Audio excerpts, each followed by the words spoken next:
test of the NOAA Weather Radio All Hazards Warning device for station WXL39 in Allentown, Pennsylvania.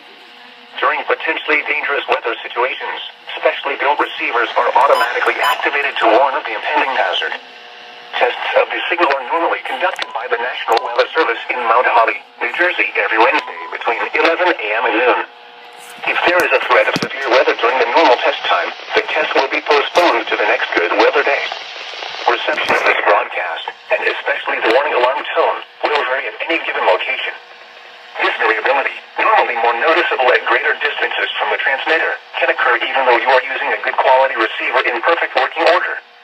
The warning alarm tone will be activated for hazardous weather watches and warnings for the following counties in Pennsylvania: Berks, Bucks, Harbin, Lehigh, Monroe, Montgomery, Northampton, Pike, and Schuylkill.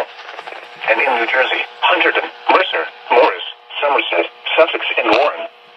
This concludes the weekly test of NOAA Weather Radio All Hazards, station WXL39 in Allentown, Pennsylvania.